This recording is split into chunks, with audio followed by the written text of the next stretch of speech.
이제 장마가 다 지났죠. 장마가 또 올지 안 올지는 모르겠는데 장마가 다 지난 것 같아요. 전 세계가 기후 변화를 통해서 몸살을 앓고 있습니다. 여러분이 다 알고 있죠. 전 세계라고 한다면 우리나라도 예외가 되지 않는 것을 우리 성도님들도 잘 알고 있을 겁니다. 요즘은 우리가 예상하지 못한 폭우가 막 쏟아져서 사람들이 죽어나가는 일들이 막 벌어지고 있죠. 그리고 우리나라와 우리나라 주변의 다른 나라들이 수많은 고통을 겪고 있을 때 이게 한쪽이 물이 몰리면 다른 쪽은 물이 없다라는 말이 되어집니다. 지구상에 있는 물은 정해져 있는데 한쪽에 물이 심각하게 몰리면 반대쪽은 물이 없어요. 그래서 우리가 수많은 고통 겪고 있을 때 반대쪽에서는 물이 없는 고통을 겪고 있는 일들이 많았다라는 겁니다. 그런데 현대인들은 이러한 현상을 바라보고 나아갈 때 어떤 일들이 있냐면 처음부터 끝까지 과학적으로만 접근하려고 하는 경향들이 있습니다. 뉴스에서도 그렇고 많은 사람들이 과학적으로 기후가 올랐다. 그리고 우리가 어떻게 살았기 때문에 지금 이렇게 변화가 되어졌다라는 이야기를 하고 그 말이 돌아다니는 것을 우리가 보는데 우리가 한 번쯤은 생각을 해봐야 될 게 무엇이냐면 기후가 이렇게 요동을 치고 앉아 있는데 사람들이 왜 한쪽으로만 접근을 하냐? 좀 입체적으로 접근할 수 있는 것은 아닌가? 여러분 과학적으로만 접근을 해야 됩니까? 옛날에 과학이 발달이 안 됐을 때는 어떻게 했죠? 비가 안 오면 기후제를 지냈지 않습니까? 구슬하고 막 그러한 일들을 했는데 요즘 현대사회 사람들은 과학에만 의지한다. 어떻게 보면 편협하지 않는가 그런 생각이 듭니다. 좀 입체적으로 생각해 볼 필요가 있습니다.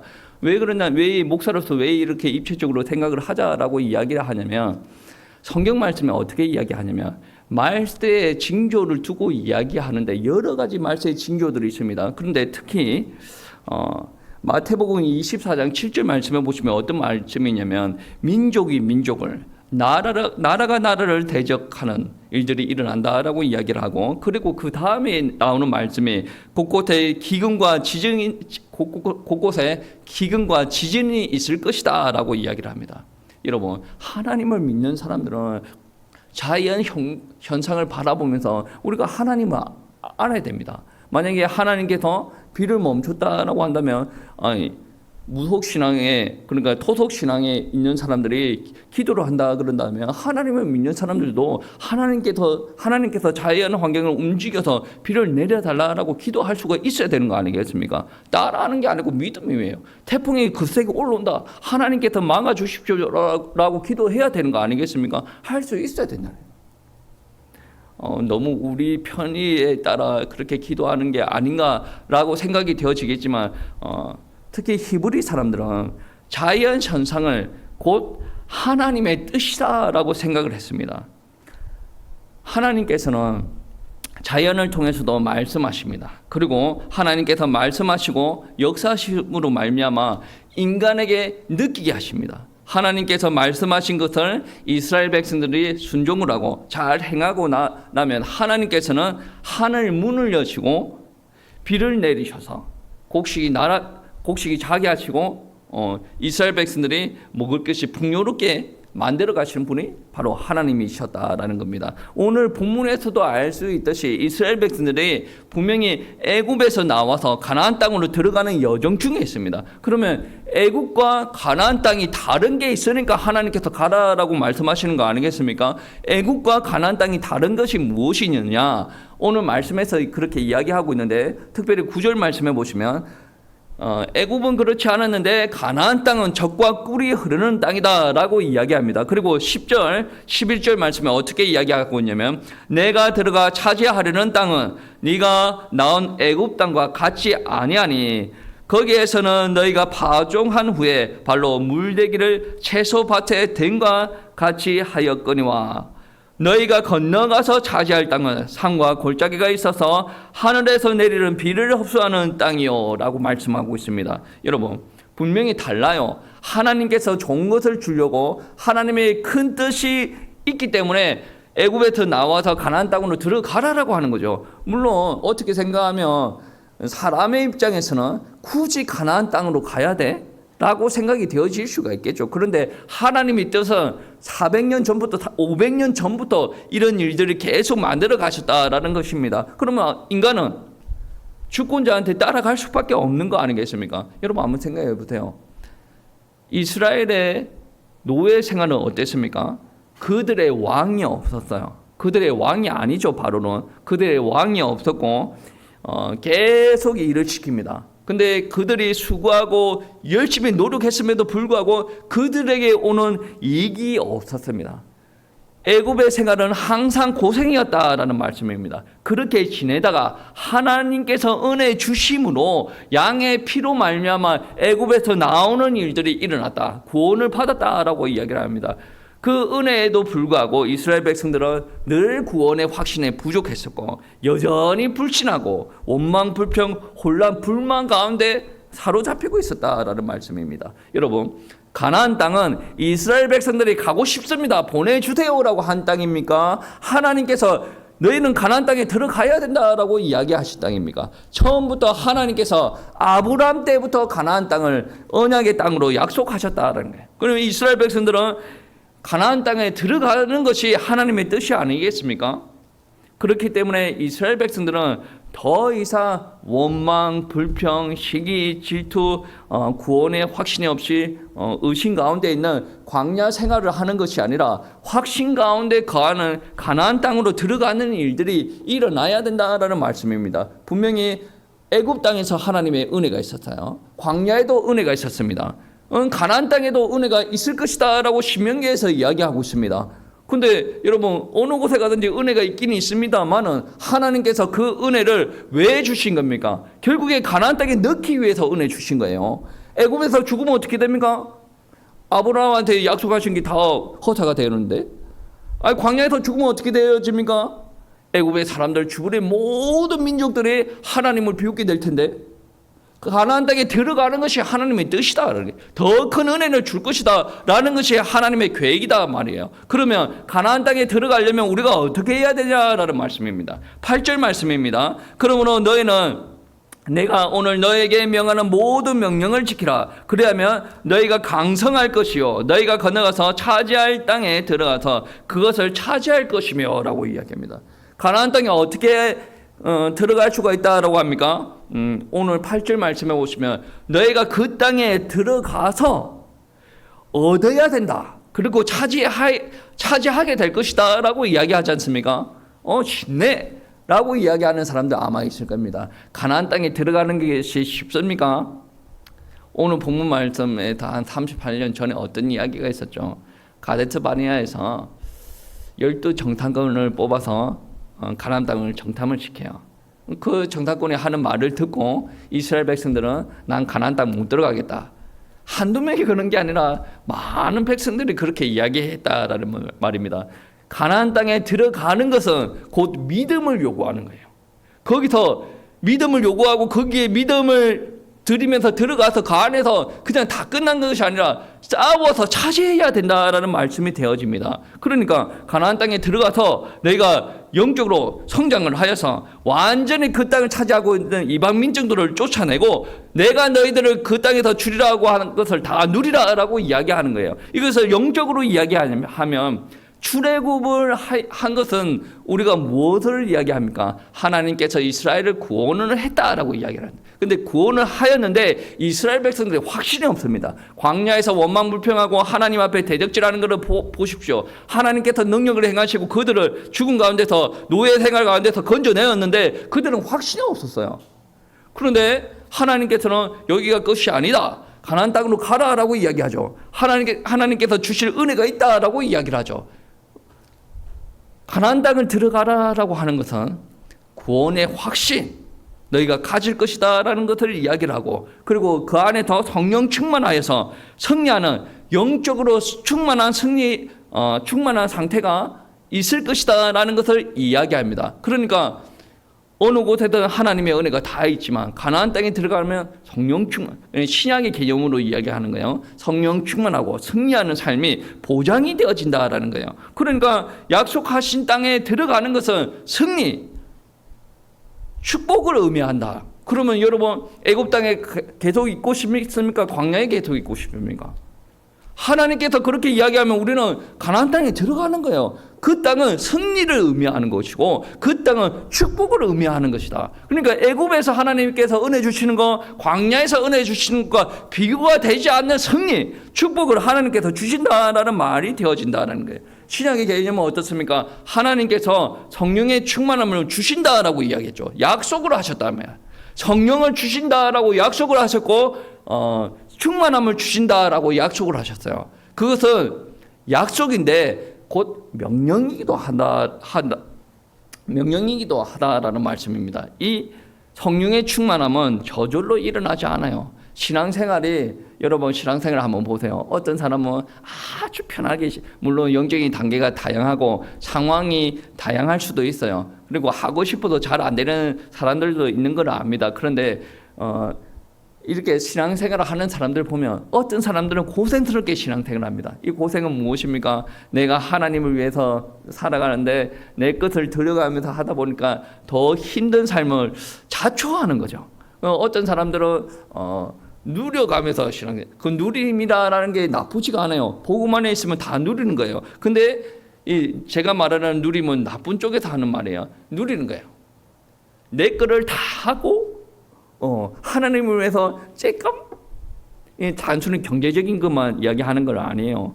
시간, 내 마음, 내 육신 모든 것을 통틀어 다 하는 겁니다. 그러면 모든 사람이 하나님을 믿는 사람이에요. 내 모든 것을 들여서 하나님을 섬기는 사람도 하나님을 믿는 사람이고 나를 위해서 살다가 이것도 하나님을 믿는 사람이 되어진다는 거예요. 그러면 그 모든 사람이 천국에 간다라고 한다면 여러분 어떻게 신앙생활을 하겠습니까? 내 삶을 살고 지금 이게 뭐 그 사람들이 요구하는 삶 아니겠습니까? 그런데 영적으로 보면 참으로 재미난 게 무엇이냐면 하나님을 사랑하는 사람들은 더 하나님을 위해서 살고 싶어요. 기도 많이 하는 사람들은 더 기도하고 싶어요. 선교하는 사람들은 더 선교하고 싶어요. 아니 가만히 있으면 되지. 비행기표가 얼마인데 왔다 갔다 왕복 최소 50만 원 이상 되고 거기서 숙식하면 1인당 100만 원이 넘어갈 돈인데 100만 원 그거 하지 말고 그때 선교지에 던져주면 되잖아. 그럼에도 불구하고 그 사람들은 어떻게 합니까? 내가 직접 가야 되겠다라는 거죠. 최소 100만 원이 드는데 그 100만 원 가지고 여름 때 수박 썰어 먹고 아니 뭐 놀이동산 가고 옆에 왔다 갔다 재미나게 놀면 얼마나 좋습니까? 그럼에도 불구하고 그는 가야 된다는 거죠. 왜 그렇습니까? 선교에 한번 맛을 본 사람들은 그거 못 됩니다. 기도의 맛을 본 사람, 예배의 맛을 본 사람, 찬양의 맛을 본 사람, 하나님의 응답의 맛을 본 사람들은 뭐 내가 하던 대로 되고 찔끔 이게 신앙생활이 안 되어진다는 거예요. 그러니까 은혜를 충만하게 누리는 사람들, 찔끔 이렇게 하는 사람들 보면 천한 마음들이 드러난다는 거예요. 은혜를 모르는 사람들은 왜 찔끔하냐? 그렇게 율법적인 사람들의 모습이죠. 근데 내가 충만하게 누리고 있다라고 한다면 찔끔하는 사람들을 보면 안타깝다라는 거죠. 우리는 다 같이 어떻게 해야 됩니까? 그렇게 그 정도로 신앙생활을 할 수 있도록 은혜 주신 분도 누구예요? 하나님 아니겠습니까?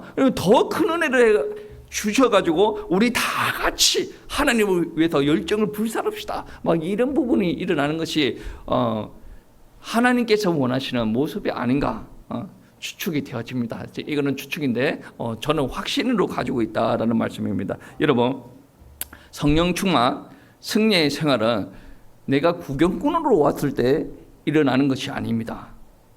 가나안 땅을 차지하는 사람들은 물론 가나안 땅에 들어가면 다 끝난 것처럼 이야기하는 사람들은 있는데 끝난 거 아니죠. 가서 싸워야 돼요. 전투를 해야 돼요.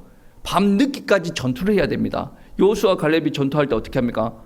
하나님 앞에 기도하니까 해가 떨어지는 것을 하나님께서 멈춰 주시는 거예요. 그러면 해가 떨어질 때가 다 됐을 때 전투를 일으킨 게 아니거든요. 낮에부터 계속 전투를 했는데 전투가 끝이 안 나. 근데 해가 넘어갈 때가 되어졌어. 해가 넘어가면 어떻게 해야 됩니까? 가나안 땅의 사람들이 좋거든. 자기는 그 지형이 좋고 어디가 매복하기가 좋고 어디에 어떻게 들어가지고 덮쳐버리면 저 이스라엘 백성들 죽일지 모든 가난한 사람들이 다 한단 말이야. 그러면 해가 넘어가면 안 되죠. 그러니까 해가 넘어가면 안 되니까 하나님께서 해를 딱 잡아놓는단 말이야. 여러분, 그러한 해 잡아놓는 역사도 이스라엘 백성들이 가나안 땅 들어갔다라고 해서 끝났다라고 해서 놀고 있을 때 그러한 일들이 일어나는 것이 아니라 진정으로 싸우고 노력을 해야 그런 일들이 일어난다라는 말씀입니다. 성경책의 말씀에 보시면 은혜 받았다 끝났다 그거를 두고 이야기하는 것이 아닙니다. 여러분 보세요. 엘리사, 엘리야, 이 사람들이 뭐 한다고 계속 자기 인생을 던져가면서 일어나는 사역들을 하겠습니까? 바울 구원 받았으면 끝난 거 아니에요. 그런데 자기가 목숨을 던져가면서 전하는 거예요. 베드로 어떻습니까? 아니 하나님 앞에 은혜 받고 나서 적당하게 지내면 되죠. 처음에 그의 비전은 무엇입니까? 사람 낚는 어부 아닙니까? 적당하게 사람 낳아가야죠. 많이 낳으면 뭐합니까? 한 번에 3천만이나 낳고 말도 안 되는 거 그렇게 하면 됩니까? 적당하게 하루에 한 마리씩 1년에 한 마리씩 얼마나 좋아요. 한 번에 많이 낳으면 관리도 안 되겠습니다. 인간의 생각 아니에요. 하나님께서 주시는 은혜, 하나님의 역사는 다르다는 거예요. 하나님께서 보내시는 현장에 가면 하나님께서 역사하신다. 분명히 우리는 싸워서 움직여야 된다라는 거예요. 마태복음 11장 12절 말씀 보시면 천국은 진노를 당하나니 진노하는 자는 빼앗느니라. 천국을 빼앗아라라고 이야기하면서 진노라는 단어를 썼습니다. 진노는 어떤 것을 의미하냐면 무력을 사용하여서 돌파한다라는 것이 진노입니다. 조금 순환을 시키면 힘으로 강력하게 밀어붙이는 행위가 진노예요. 그러니까 하나님께서 은혜 주셨어요. 나는 하나님의 은혜로 구원받았어요. 이 땅의 삶도 하나님의 은혜입니다. 천국 가는 것도 하나님의 은혜입니다. 그러고 아무것도 안 하고 있는 건 이거는 하나님의 뜻이 아니라는 게 분명히 안 믿을 때는 어쩔 수가 없어요. 믿음이 없을 때는 어쩔 수가 없어요. 하나님의 영이 임하지 않았으니까. 그런데 내 안에 믿음이 이미 생겼어요. 이미 생겼으면 하나님께서 내 안에서 역사하신다라는 것이고 같은 하나님의 말씀을 들어도 내 안에 역사하는 바가 다르다라는 거예요. 진노하는 자가 천국을 잡는다라는 말은 그런 말이 되어지죠. 가나안 땅에 들어가서 그냥 이제 들어와서 텐트 치고 이제 내가 하고 싶은 대로 산다라는 것이 아니라 하나님의 말씀 따라 싸우러 나간다는 거죠. 싸워야 내가 그 가나안 땅을 하나님께서 약속하신 가나안 땅을 가지고 올 수가 있다는 천국이 그런 개념이야. 진노하라. 힘을 다 무력을 써서 내한테 가지고 와라. 이런 행위가 진노라면 강력하게 천국을 붙들어야 된다라는 거죠. 그러니까 어떻게 보면 내 할 거 다 하고 천국을 위해서 찌끔한다. 그것은 안타까운 거죠. 하나님의 은혜 속에 더 깊이 들어갈수록 성경 안에 더 깊이 들어갈수록 나를 위해서 살 수가 없는 게 바로 영적인 비밀이 되어진다라는 말씀입니다. 여러분, 가나안 땅은 성령 충만을 상징하는 거고 애굽은 불신의 영적인 상태를 상징한다라는 거예요. 그러니 하나님께서는 메시아를 보내실 텐데 애굽 땅에 보내지 않으시고 가나안 땅에 보내신다는 거죠. 그 가나안 땅을 하나님께서 주시면서 축복하신다라는 말이 되어지는데 그러면 분명히 차이점이 있을 텐데 오늘 말씀에서 이야기하는 애국과 가나안 땅의 차이가 무엇이냐면 10절 말씀입니다. 10절 말씀 우리 다 같이 합독하시겠습니다. 내가 들어가 차지하려는 땅은 내가 나온 애굽 땅과 같지 아니하니 거기에서 너희는 파종한 후에 발로 물 대기를 채소밭에 댄과 같이 하였거니와 이렇게 이야기를 하고 있죠. 분명히 물 대는 것도 애굽과 가나안 땅이 다릅니다. 물의 공급원이 다르다라는 거죠. 애굽 땅에서는 물의 공급원은 무엇입니까? 나일강 아닙니까? 초등학교 가면 배웁니다. 4대 강 세계에서 제일 큰 강이 4개가 있는데 그 강 주변에서 어떠한 일들이 일어나냐면 이제 사람들이 모이고 문화가 형성이 되었다라고 이야기를 합니다. 그 대표적인 강이 어떤 강이냐면 나일강이에요. 나일강에 애굽 그러니까 이집트 문명이 형성이 되었는데 나일강이 그렇게 애굽 사람들한테 좋은 건 아닙니다. 봄 되어지면 비가 많이 오면 나일강이 범람하는 거거든요. 범람하면 자기네들이 그 나일강을 버리고 가면 되지 않습니까? 그런데 애국 사람들은 이 나일강을 버리지 못합니다. 왜 그러냐면 봄에 범람하지만 그 나일강에서 나오는 물이 없으면 그들은 농사를 못 짓고 살아간다라는 거예요. 그러니까 애굽 사람들의 물의 근원은 어디입니까? 나일강. 이 땅에 속한 것으로부터 나온다라는 거예요. 그 나일강에서 물을 광계수로라고 하죠. 그 나일강에서 이제 또랑을 이렇게 파가지고 물을 끌어당겨가지고 물을 저장하는 저수지 같은 거에 다 물을 모아두고 나중에 필요할 때 다 쓰는 일들이 일어납니다. 그런데 이 애굽 땅의 사람들이 광계 수로를 만들 때 어떻게 합니까? 노동력을 동원을 해야 되는 거예요. 사람들이 가서 뭐 그때는 뭐 어떻게 했는가는 정확하게 잘 모르겠지만 이 땅을 파가지고 광계 수로를 만드는 거예요. 그리고 여러분 TV에서 봐서 잘 아시겠지만 이집트에는 산이 거의 없습니다. 땅이 평평합니다. 땅이 평평하다라는 말은 나일강에서 물을 들어오기는 너무 편해요. 그런데 그 평평한 그 땅 안에서 농사를 지어야 돼요. 요즘 과학기술 같으면 가능하겠지만 평평한 데 더 높은 곳에 농사를 지으려면 이 물을 끌어올려야 돼요.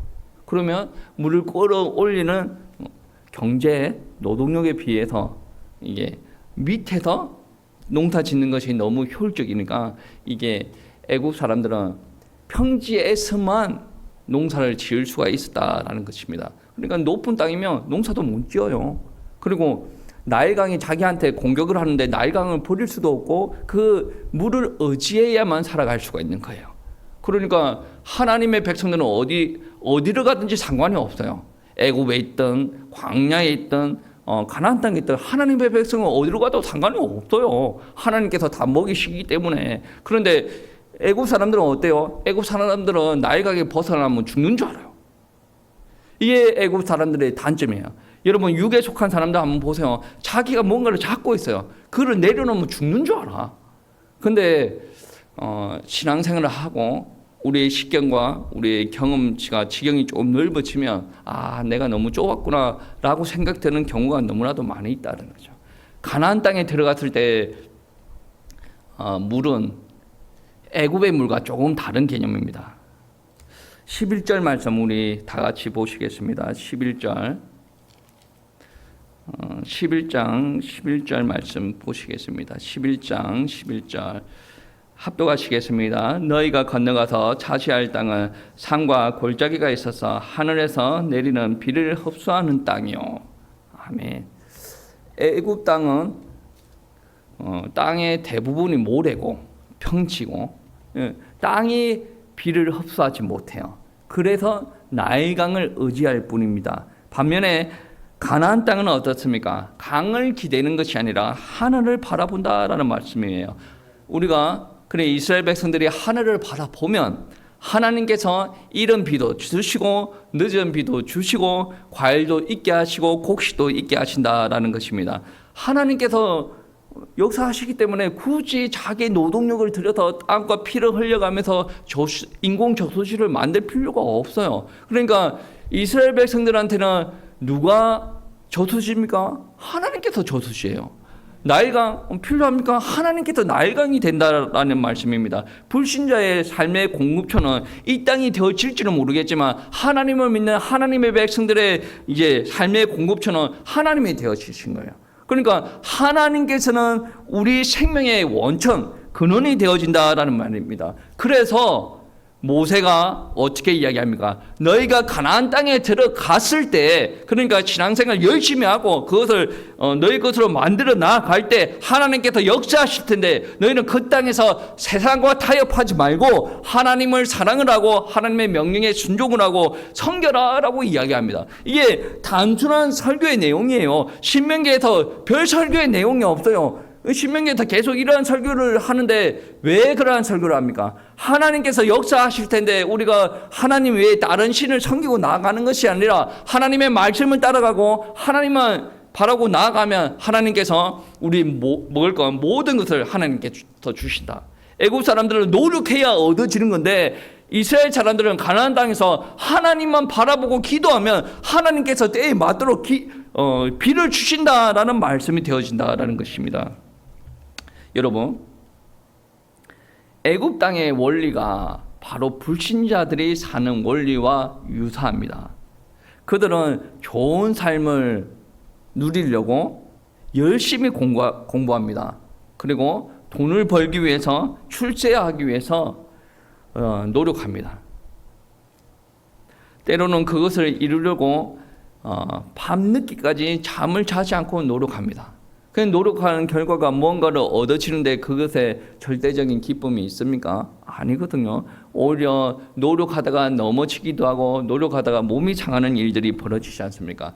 하나님께서는 그렇게 애굽의 원리, 불신의 원리를 추구하시는 분이 아니에요. 여러분, 노력하지 말라는 개념이 아닙니다. 노력을 해야 돼요. 그런데 하나님께서 원하시는 원리가 따로 있다는 거죠. 그 원리 안에서 여러분 노력해야 된다라는 것입니다. 주님께서 어떻게 여러분을 초청하셨냐면, 수고하고 무거운 짐진 자들아 다 내게로 오라, 내가 너희를 쉬게 하리라 라고 초청을 하시는 거예요. 그러니까 예수님께서 하시는 말씀은 내게로 와서 쉬어라 라고 합니다. 너희가 내게로 와서 쉴 때 나는 하늘 문을 열고 이른 비도 주고 늦은 비도 주고 너희가 필요할 때 내가 역사하겠다 라고 이야기하는 거예요. 쉼으로 초청하는 거예요.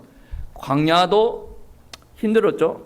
애굽도 힘들었습니다. 근데 온전한 하나님의 품에 안겨서 제대로 쉬어라 라고 이야기합니다. 우리가 이 땅의 인생을 살아갈 때 피곤하다고 고나다고 생각하는 사람들이 아마 있을 겁니다. 근데 그런 사람들은 예수님 안에 들어와서 모든 것을 내려놓고 그분 앞에 쉼을 누리는 것을 잘 되어지지 않죠. 그러니까 처음부터 잘 되어지지 않기 때문에 연습하는 과정이 있어야 됩니다.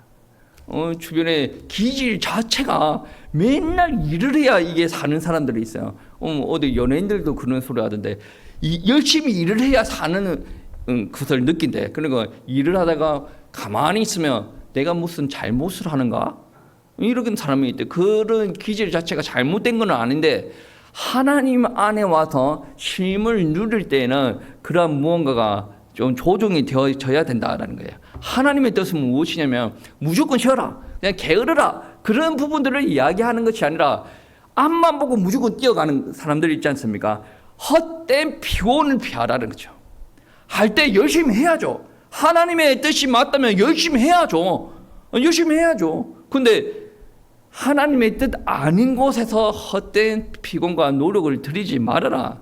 하나님의 뜻 안에서 열정을 불태울 때 하나님께서 하신다. 그리고 하나님께서 일하실 때 우리가 때에 따라서는 쉬고 있을지라도 하나님께서는 역사하신다라는 말씀입니다.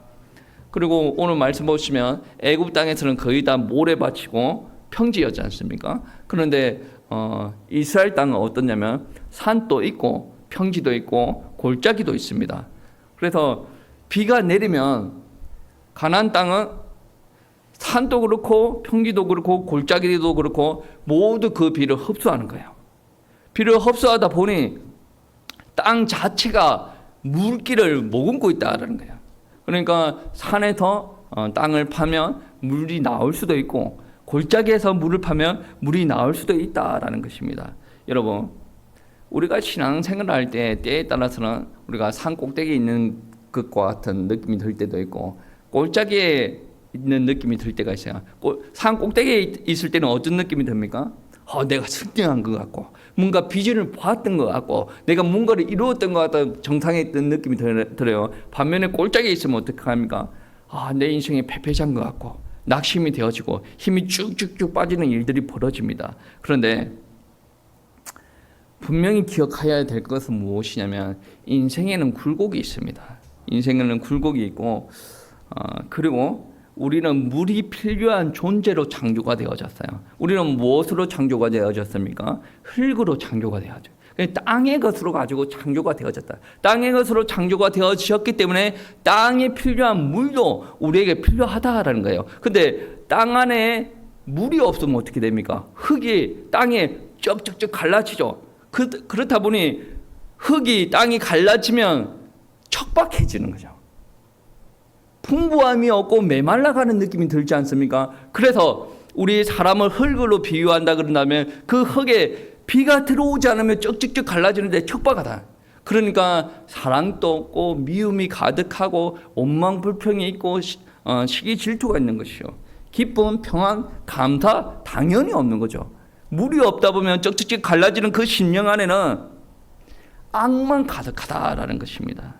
근데 우리는 물이 필요한 존재로 만들어졌지 않습니까? 물을 공급받아야 되는데 어디에서 물을 공급을 받을 수가 있습니까? 예수님께서 말씀하셨거든요. 요한복음 7장 37절부터 39절 말씀, 명절 끝날 곧 큰 날에 예수께서 서서 외쳐 이르되, 예수님께서 말씀하셨어요. 누구든지 목마르거든 내게 와서 마셔라. 나를 믿는 자는 성경의 이름같이 그 배에서 생수의 강이 흘러나오리라 하시니, 이는 그를 믿는 자들이 받을 성령을 가리켜 말씀하시는 것이다. 예. 예수님께서 말씀하시기를 목이 마르거든 내게로 와서 마셔라 라고 이야기합니다. 무엇을 마시라 라고 합니까? 물을 마셔라. 그 물을 무엇이라 라고 이야기한다 라고 기록하고 있습니까? 성령. 우리들은 흙으로 만들어졌고 그 후에 생기를 불어 넣어 가지고 우리가 온전한 인간이 되어졌어요. 우리가 타락이 되어져도 여전히 흙으로 달고 있는 거예요. 근데 하나님의 생기가 없는 거죠. 근데 여전히 그렇게 되어지면 여전히 우리가 뭐합니까? 갈급한 거예요. 물이 있어야 뭔가 살아가는 느낌이 드는데 여전히 갈급한 거예요. 그래서 주님께서 말씀하시길 우리에게 물이 필요하다. 마셔라. 그리고 그 물은 바로 성령이다. 그럼 배에 생수의 강같이 흘러 넘치게 하겠다. 주님께서 그렇게 말씀하신 거 아니겠습니까? 우리가 삶의 현장에서 답답한 사망의 음침한 골짜기를 지난다라고 할지라도 우리가 하나님 앞에 기도한다면 성령이 넘치는 역사, 배에 생수의 강이 넘치는 역사, 기쁨과 평안이 넘치는 위로가 우리에게 흘러 넘친다라는 말씀입니다. 상황이 어려워도 우리 안에서 생수의 강이 터져 나오면 그때부터 기쁨이 넘쳐 나온다라는 말씀입니다. 천지가 개벽하는 놀라운 일들이 일어난다라고 할지라도 주님께서 우리 안에 역사하시면 기쁘고 감사할 수밖에 없는 일들이 일어난다. 이게 바로 성령의 충만함입니다. 우리가 예수 믿는데 왜 그렇습니까? 자기 입으로 고백하는 거예요. 성령 충만하지 않다. 상황이 어려워도 한숨이 나와도 감사함으로 나가는 사람들은 뭡니까? 그래도 은혜가 있는 사람이에요. 근데 상황이 안 되어서 나는 안 됩니다. 예배부터 회복하세요라는 말이 정답이에요. 근데 그 사람은 그 말의 의미를 모를 수가 있어요. 근데 예배의 회복이 그만큼 중요하다라는 말씀입니다. 여러분, 가나안 땅에는 골짜기에도 물이 있고 산에도 물이 있다는 사실을 잊지 마시기 바랍니다. 우리가 싸우고 있는 이 가나안 땅에 우리 인생길에 산도 있고 골짜기도 있다. 그러나 우리가 어디를 가든 물을 얻을 수가 있다. 만반의 준비가 되어져 있다. 그러면 그 물은 어떻게 얻습니까? 천국을 침노하는 것 같이 우리가 창취해서 우리가 주님 앞에 나아가서 얻는 거라는 말씀이에요. 자격이 안 되는 사람한테는 주어지지 않습니다. 그러나 우리가 움직여져야 하나님께서 주시는 축복이 있다. 물이 우리에게 온다라는 것이 축복이다. 애굽 땅에서 아무리 주님 물 주십시오 안 준다니까. 가나안 땅에서, 광야에서 말고 가나안 땅에서 주님을 믿는 믿음 가지고 부르시면 주님께서 주신다라는 거예요. 그리고 물만 주시는 것이 아니라 주님의 눈이 우리와 함께 하십니다. 12절 말씀해 보시면 내 하나님 여호와께서 돌보아 주시는 땅이라 연초부터 연말까지 내 하나님 여호와의 눈이 항상 그 위에 있느니라. 1분 1초도 우리를 떠나지 않고 우리 위에 여호와의 눈이 있다라는 말씀입니다. 여호와의 눈이 있다라는 말은 사랑하는 자녀가 잘 지내고 있는지, 마음이 아픈지, 뭔가 필요한 것이 없는지 그런 것을 두고 이야기한다라는 말씀이 되어지는 거죠. 역대하 16장 9절 말씀에 여호와의 눈은 온 땅을 두루 감찰하사 전심으로 자기에게 향하는 자들을 위하여 능력을 베푸시나니. 온 땅을 향하시고 감찰하시고 전심으로 자기에게 향하는 자들을 향하여, 전심으로 자기를 향하는 자들을 위하여. 대충 신앙생활 하는 자들 말고 전심으로 하나님을 바라봐야 돼요. 하나님을 바라봐야 그 눈길을 통하여서 우리에게 은혜가 주어진다라는 말씀입니다. 여호와의 눈은 관심의 눈이에요. 은혜의 눈이고 능력의 눈이에요. 그 눈이 향하는 데마다 하나님의 은혜가 넘친다라는 말씀입니다. 이게 바로 성도의 특권이에요. 우리가 전심으로 여호와를 향하고 나아갈 때 하나님께서 역사하신다라는 말씀입니다. 여기 뭐 혹시나 질병이나 경제적인 어려움, 마음의 고통으로 이제 삶의 어려움을 겪고 있는 성도님들 계십니까? 하나님 앞에 기도하십시오. 여호와의 눈은 오늘 나와 함께 계십니다. 여호와께서 그 눈으로 나를 살피시고 건져주십니다. 속에서 솟아나는 생수의 축복을 허락하십니다. 이거 오늘 말씀 아니겠습니까? 그러니 하나님께서 치료하시고 건져주시옵소서, 위기에서 이끌어 주시옵소서, 하나님의 눈을 저에게 향해 주시옵소서. 나 안에 생수가 없어서 내 심령이 메말라 가는데 내 안에 배에서 생수의 강같이 흘러넘치는 생수가 있기를 주님께서 부어주시옵소서. 이른 비 늦은 비 하나님께서 부어주시옵소서. 이런 기도가 있어야 될 거 아니겠습니까? 하나님 앞에 구하지 않고 자꾸 내한테 이렇게 내가 열정을 다했어요. 열심히 공부합니다. 공부하니까 하나님 안 되겠는데요. 하나님 서울대학교 붙여줘도요. 뭐라는 거야. 하나님 뜻과 전혀 상관이 없는 거거든. 단정적으로 이야기해서 죄송합니다만 열심히 공부했어요. 대기업에 딱 합격하려면 하나님 해주십시오. 이거는 너무 초보적인 기도 제목이단 말이에요. 내가 어디를 바라보는 거예요? 지금 합격을 바라보는 거 아니겠습니까? 너무 초보적이라는 거죠. 합격을 바라보지 말고 어디를 바라보라는 거예요? 전심을 향해서 여호와를 바라보라는 거죠. 전심을 향해서 여호와를 바라보면 합격이 되든 합격이 되지 않든 하나님께서 제일 좋은 곳으로 인도하여 주신다라는 거예요. 여러분 합격돼가지고 몇십 년 뺑뺑뺑 돌다가 원점으로 돌아가지고 하나님께서 원하는 것을 원하십니까? 이게 광야 40년 아니에요. 자기가 원하는 것을 주구장창 이야기하다가 자기가 원하는 것을 땄지 않습니까? 안 들어가. 그게 자기가 원하는 거 아니겠습니까? 38년 동안 지내다가 결국 뭐 했어요? 원점으로 가대서 반해요. 요단강 맞은편에 가가지고 다시 하나님 앞에서 주시는 은혜를 받아 누리는 거 아니겠습니까? 여러분이 원하는 것을 쟁취했다. 그게 응답이라고 볼 수가 없어요. 하나님께서 원하는 대로 가는 것이 응답이에요. 때에 따라 여러분 가나안 땅에 들어가려고 하면 광야길을 걸어가야 되죠. 가야 돼요. 왜 여러분 자꾸 꽃길만 걸으려고 하세요? 여러분 사기꾼이야 여러분. 여러분 사기꾼이에요. 왜 자꾸 꽃길만 걸어가려고 하십니까? 광야길이 있어요. 근데 광야길이 길어지지 않고 단축이 되어지려면 하나님만 바라보는 거예요. 애굽으로 내려갔던 요셉도 마찬가지죠. 10여 년 동안 노예 생활에 감옥 생활에 얼마나 고생했습니까? 다윗도 마찬가지예요. 왕을 시켜준다고 했으면 바로 왕으로 시켜주면 되지. 10여 년 동안 또 도망 생활을 하는 거 아니겠습니까? 다 광야 생활이 있고 나서 뭔가를 하나님께서 허용하여 주신다. 준비가 되어지지 않는 사람들에게 함부로 줄 수가 없다라는 것입니다. 여러분, 그래서 광야 땅에서 하나님만 바라보고 나갈 때 은혜의 비가 내려오지 않습니까? 이것을 충분하게 누리기 위해서는 우리가 어떻게 하나님 앞에 다가가야 되냐면 성령 충만해야 된다. 성령 충만하다라는 것은 안 믿는 사람들에게 하는 말이 아니에요. 하나님을 믿는 사람들, 믿음이 들어온다라는 사실 자체가 성령께서 내 심령에 개입을 이미 했다라는 말이고 그들에게만 성령이 있는 거예요. 세상에 있는 불신자들한테 성령 충만하십시오라고 말을 하지 않습니다. 믿는 사람들에게 성령 충만하라라고 이야기합니다. 여러분, 아직도 신앙에 의심이 있고 삶의 원망과 불평이 가득한 사람들은 가나안 땅에 들어가지 못합니다. 그들은 어떻게 됐어요? 가나안 땅에 다 죽었지 않습니까?